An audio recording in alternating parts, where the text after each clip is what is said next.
Hello everyone, welcome to Tasty Dish by Sethu Palaniappan. இன்னைக்கு கேரளாவோட special ரெசிபியான கலத்தப்பம் எப்படி செய்கிறதுன்றதை பார்க்கலாங்க. இது கேரளாவில் ரொம்ப ஃபேமஸான ரெசிபிங்க. நல்ல ஒரு ஹெல்த்தியான ரெசிபியும் கூட. வாங்க எப்படி செய்யலான்றதை பார்க்கலாம். கலத்தப்பம் செய்கிறதுக்கு பச்சரிசி தான் நான் யூஸ் பண்ண போகிறேங்க. நான் 200 கிராம் பச்சரிசி எடுத்துருக்கிறேன். இந்த டம்ளரில் 1 டம்ளர் பச்சரிசி எடுத்துருக்கிறேங்க.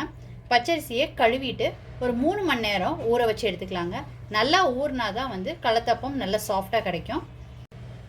பச்சரிசியை 2 தடவை நல்லா கழுவிட்டு 3 மணி நேரம் ஊற வச்சு எடுத்துக்கலாங்க. நல்லா ஊறட்டும். ஊறினதுக்கப்புறம் என்ன செய்யலான்றதை பார்க்கலாம்.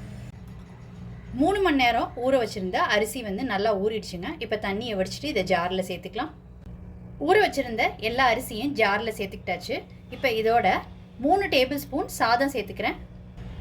அடுத்து 3 டேபிள் ஸ்பூன் தேங்காய் சேர்த்துக்கிறேன். 2 ஏலக்காய், 1/4 டீஸ்பூன் ஜீரகம் சேர்த்துக்கிறேங்க. இது ஆப்ஷனல். இப்போ பட்டிங்கன்னா ஜீரகம் சேர்த்துக்கங்க, இல்லாட்டினா ஸ்கிப் பண்ணிட்டு கூட செய்யலாங்க. இப்போ இதை அரைச்சிக்கலாங்க. அரைக்கிறதுக்கு தண்ணி சேர்த்துக்க போகிறேன். எந்த கப்பில் அரிசி எடுத்தீங்களோ அதே அளவு தண்ணி சேர்த்துக்கிட்டு இதை அரைச்சி எடுத்துக்கோங்க ஃபைன் பேஸ்ட்டாக. நான் 1 கப் அரிசி எடுத்துருந்தேன், அதனால் 1 கப் தண்ணி சேர்த்துக்கிறேன். இந்த மாதிரி நல்லா ஃபைன் பேஸ்ட்டாக அரைச்சி எடுத்துக்கோங்க. இப்போ இதை ஒரு பவுலுக்கு ட்ரான்ஸ்ஃபர் பண்ணிக்கலாம். இப்போ இது ஒரு பக்கம் இருக்கட்டுங்க. அடுத்து வெல்லம் கரைச்சி எடுத்துக்க போகிறோங்க. 1 டம்ளர் வெல்லம் எடுத்துருக்கிறேன். இதை ஒரு சாஸ்பேனில் சேர்த்துக்கிறேங்க. இதுக்கு 1/2 டம்ளர் தண்ணி சேர்த்துக்கிறேன். இப்போ வெல்லத்தை கரைச்சி எடுத்துக்கலாங்க. பாகுபதம்லாம் பார்க்க வேண்டிய அவசியம் இல்லை, வெல்லம் கரைஞ்சால் போதும். வெல்லம் கரைஞ்சதுக்கப்புறம் ஃபில்டர் பண்ணி எடுத்து வச்சுருக்கிறேங்க. ரூம் டெம்பரேச்சருக்கு வந்ததுக்கு அப்புறமாட்டி மாவோடு சேர்த்து கலந்துக்கோங்க. இதை மாவோடு சேர்த்துக்கிறேங்க. கட்டி இல்லாமல் கரைச்சி எடுத்துக்கோங்க. வெல்லம் கரைசல் சேர்த்து நல்லா கலந்து விட்டுக்கிட்ட பிறகு இதில் 1/4 டீஸ்பூன் பேக்கிங் சோடா சேர்த்துக்கிறேங்க. இதை நல்லா கலந்து விட்டுக்கலாம். இப்போ ஒரு நான்ஸ்டிக் கடாய் எடுத்துருக்குறேங்க. அதில் 1 ஸ்பூன் நெய் விட்டுக்கிறேன். நெய் உருகுனதுக்கப்புறம் இதில் தேங்காய் சேர்த்துக்கிறேங்க. தேங்காவை நல்லா ரோஸ்ட் பண்ணி எடுத்துக்கலாம். நெய்க்கு பதிலாக நீங்கள் தேங்காய் எண்ணெய் கூட சேர்த்துக்கலாங்க. நல்ல ஒரு கோல்டன் ப்ரௌன் கலர் வரணுங்க தேங்காய், அந்த அளவுக்கு ரோஸ்ட் பண்ணிக்கோங்க. நான்ஸ்டிக் கடாய் யூஸ் பண்ணியிருக்கிறேங்க. நீங்கள் அடிகனமான பாத்திரம் யூஸ் பண்ணலாம், இல்லாட்டினா அலுமினியம் குக்கர் யூஸ் பண்ணிக்கலாங்க.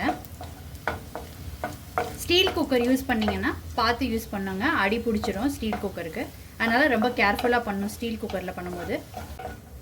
தேங்காய் ரோஸ்ட் ஆனதுக்கப்புறம் இதில் 1 ஸ்பூன் கார்னிஷ் பண்ணுறதுக்காக எடுத்துக்க போகிறேங்க. மீதம் இருக்க தேங்காய் கூட சின்ன வெங்காயம் ஒரு 4-5 ஃபைனாக சாப் பண்ணியிருக்கிறேங்க. அதை சேர்த்துக்கிறேன். இது வேண்டானா நீங்கள் ஸ்கிப் பண்ணிக்கலாங்க. சின்ன வெங்காயம் இல்லாமையும் செய்யலாம். சின்ன வெங்காயம் நல்லா ரோஸ்ட் ஆகட்டும். சின்ன வெங்காயமும் தேங்காயும் நல்லா ரோஸ்ட் ஆகிடுச்சுங்க. இப்போ இதில் கலந்து வச்சுருக்கிற மாவை சேர்த்துக்கலாம். இப்போ மாவை சேர்த்துக்கிறேங்க. அடுப்பை ஃபுல் ஃப்ளேமில் வச்சுட்டு சேர்த்துக்கோங்க. ஒரு 3 மினிட்ஸ் இது நல்லா ஹை ஃப்ளேம்லேயே இருக்கட்டுங்க. இப்போ எடுத்து வச்சுருக்கிற தேங்காவை கார்னிஷ் பண்ணிக்கலாங்க.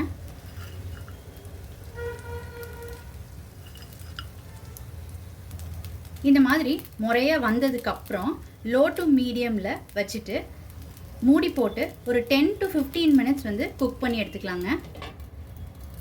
10 to 15 மினிட்ஸ் ஆனதுக்கப்புறம் ஓப்பன் பண்ணி பார்க்கலாங்க. இப்போ டூத் பிக் வச்சு ப்ரிக் பண்ணி பார்க்குறேங்க. மாவாக இல்லாமல் இருக்கா? மாவு இல்லாமல் தான் இருக்குங்க. நல்லா வெந்துடுச்சு. இப்போ அடுப்பை ஸ்விட்ச் ஆஃப் பண்ணிவிட்டு கீழே எடுத்து வச்சிடலாங்க.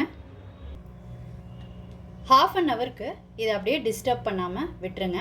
அதுக்கப்புறமாட்டி வேறு பிளேட்டுக்கு மாற்றிக்கலாங்க. நல்லா ஆறுனதுக்கப்புறம் இந்த சைட்ஸை ஒரு நைஃபால் அப்படியே எடுத்து விட்டுக்கோங்க.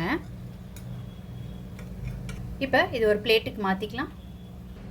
இப்போ ஒரு பிளேட்டுக்கு மாற்றியாச்சுங்க. நல்லா சூப்பராக சாஃப்டாக ஸ்பாஞ்சியாக வந்திருக்குங்க. இப்போ அதை கட் பண்ணிக்கலாம்.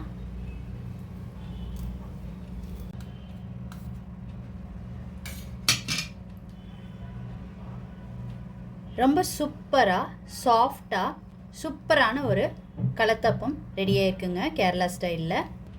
டெக்ஸ்சர் பாருங்கள் எப்படி இருக்குன்னு. கேரளா ஸ்டைல் கலத்தப்பம் ரொம்ப சூப்பராக ரெடி ஆயிடுச்சுங்க. நல்ல ஒரு ஹெல்த்தியான ரெசிபி.